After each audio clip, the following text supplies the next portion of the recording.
Hi, I'm Freddie. Oh, I'm David. I'm Billy. I'm Anila. And I'm Charlie. And we are Pleasure Centre. and you're watching Soundsphere. TV.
So it was actually a demo that was buried for like 2 years. I mean about Heart. Heart, yeah, it was buried that David wrote for 2 years, and it was actually originally Half a Step Down. Yeah. We bumped it up because we're lazy, can't be bothered. But yeah, it was buried for a while, and we dug it up. Yeah, just like it was around I can't remember, I was at home at the time with my parents and I was just kind of pissing around really. You know, I got this cool delay effect, recorded a demo, it had like a verse and a chorus, didn't really think much of it. And then And then yeah, I just sent it to the group chat and like kind of a whim, like, oh, we'll work on this. And we kind of got together and, you know, we rehearsed it a little bit, you know, because I only had the verse chorus, then we all got together, we done the bridge, and Ela wrote all the lyrics to it and stuff. And yeah, we had like a fully fleshed out song from it. It's pretty Came cool. together really fast. It did, Yeah, it did. yeah. Yeah, I think it was like 2 sessions that we got it all together, I think. And Steve, there's a tour manager for Destroy Boys when we went on tour. Steve, he said that would be the perfect single to start off the EP. Yeah, I that remember was him saying what that. And he's a motivated legend. us, I Shout think. out if he's Yeah. Yeah. Thanks, Shout out Steve. Steve. Nice one, Enjoy Steve. is back in Ireland as well. watching. Yeah. Legend. And then the lyrics are literally just like, it's all really random and dreamscape, to be fair. I had written like a whole, it's probably one of the longest poems I've written and the longest lyrics I've written for a song. And it was all just quite random. I like when things just don't quite make sense and it's all just Yeah, I just think talking yeah. absolute. It's a chaotic song, and you know, we didn't really have much of a thought process. I think when we wrote it, we just kind of like Very done what free felt flow. right. But then I think that's kind of projected through the song. You know, I think. That's, Yeah, you know, yeah, it's very free flow, put in all your energy. It's a very energetic song. Proper. It's on the EP. It's probably the most energetic song. Yeah, definitely. Very lively. Definitely, One of yeah. my favourites to play. Sure. The second song, I started off just with the guitar lick. It was when we all first moved to uni. When David didn't move to uni with us though, he was in Chester. Yeah, at the time. Whatever yeah. you choose to go, Chester. Inactive for a anyway. year. Yeah, I was just in my little uni halls room, feeling really down in the dumps and very confused, as you do when you go to uni and you're just randomly thrown in your uni hall dorms. You're just like, what's going on? Kind of fell together, and then I'd written the structure and then kind of brought it in with the rest of the guys, and then everyone added their parts and kind of fell together. And it's probably one of my favourite songs. I feel like it kind of set us apart in our own heads a bit to be like, oh, we've done something like different here. And I feel like we actually put a lot of effort into it, and then we're like, oh, we discovered new ways to do stuff, how to write our parts, and then at the end of it, we all actually really like. I think it's one of the best ones we've ever written, just because of how like weird Yeah, it for is. sure. It's We've all cried to it. Yeah. for Sorry, real. guy.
As I speak, follow as I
it's one of those things where it gives you an opportunity to get out of your head a little bit, and that's what's so inviting about it and why I care about it.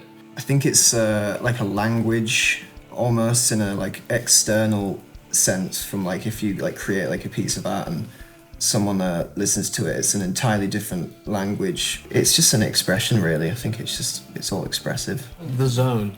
The zone. It's like weirdest feeling ever, you know, like everyone can experience it in anything, but for music it's like, I don't know, it's greater than any drug ever. It's like once you like feel that sort of thing, you just get taken away. So For me, I think it's something that makes you feel a lot less lonely. Like someone out there feels the way that I'm feeling and you don't feel necessarily so alone in your thoughts. But I guess that's just more like the side of depressing kind of music. There is also, it's a lot about emotion, isn't it? Like there's so much emotion and passion that goes into it, and I would describe myself as a very emotional and passionate person.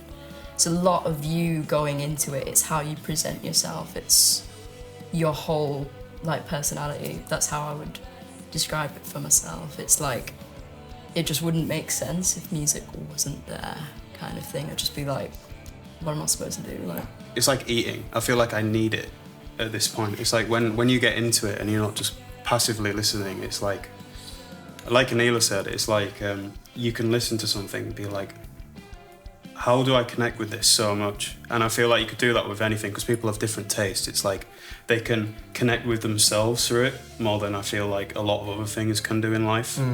I don't know. It's to me, it's like everything. Yeah. It's the same as going to sleep. You need it. You know, you need it to you know. It's interesting, isn't it, how we just like need it, you know, we have to do it. I think sometimes it's things that can only be conveyed through music, you know, sometimes feelings and emotions, like, you know, I guess I feel things, I guess I think things that it's just impossible to put into like words, you know, and the only way I can like physically like convey it properly is like through music. And it's like I don't even like go into it like with that a preconceived notion. Like I'm not like, oh, I feel this way, so I'm right, so you know, it just kind of happens from nothing, you know, just like, but then it's not nothing because then it's also something, you know. And I think it's the mystery behind it that's it's a mystery. It's loads of different things. I don't fucking know. I think the main thing, I think if you like put all of our combined thoughts together, I think it's like, oh, I could just sit in a room with 4 other people, and then that's like the special part of it. That's always going to be the special part of it. Yeah, so, for sure. Yeah. It's a very eclectic mix, I think. It always has. I mean, it used to just be like loud, but now I feel like it's, I don't know, yeah, it's a lot of things. I mean, with the new EP and stuff, like all of the songs are vastly different, but then they all work, I feel. I think in the live sense, it's like, I feel like people hopefully get just a ridiculous amount of like stuff pushed at them, which hopefully they enjoy. But it's just a lot of emotions, really, isn't it? I feel like if you go into a live show and you're not feeling any sort of feeling about it, I feel like you're doing it wrong. Yeah. Oh, Actually, don't Charlie, there we go. Charlie. Where did the name come from? It was side note. It was originally going to be Aftertaste. oh yeah, Which I is remember shit. coming up with that. Really? Excuse me. No, we all came up with it. No, I came up with Aftertaste. Okay, we wrote them all on a drum head, and then I was watching the band Always, the Canadian like shoegaze band. They did a KXP, and then after they played one of the songs, the host was like, "Oh, that was a direct hit to the Pleasure Centre," and then the front woman, Molly, I think, she was like, "Oh, is that a band name?" And he was like, "No, just like the Brain." She's like, "Oh, it sounded like a band name," and I was like, "I'm stealing that."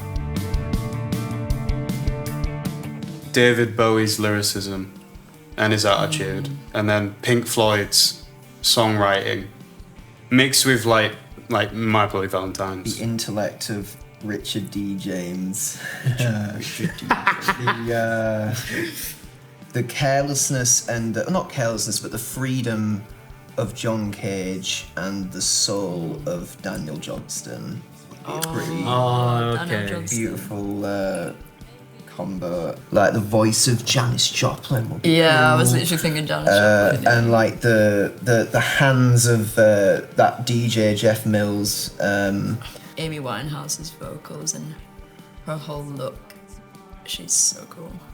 So That's just Amy Winehouse. So just Amy Winehouse, yeah, for real. Yeah. So just was so bright. We're on all the things, Spotify, all those things like that. Hopefully on physical format. We've tried that and it didn't work, and we really want to be, but hopefully you'll go into a record store soon and we'll have something in there that'll be like a dream come true. Check YouTube because we've got some cool videos and stuff coming up. If you go to Yeah. our Instagram at Pleasure Centre Band, you should find a link tree, and we are stylized as all caps Pleasure Centre. Call someone you love right now and tell them you love them and how much they mean to you. Yeah. We've, Been Pleasure Center. And you've, been watching. Sound. Sphere. TV. Yeah.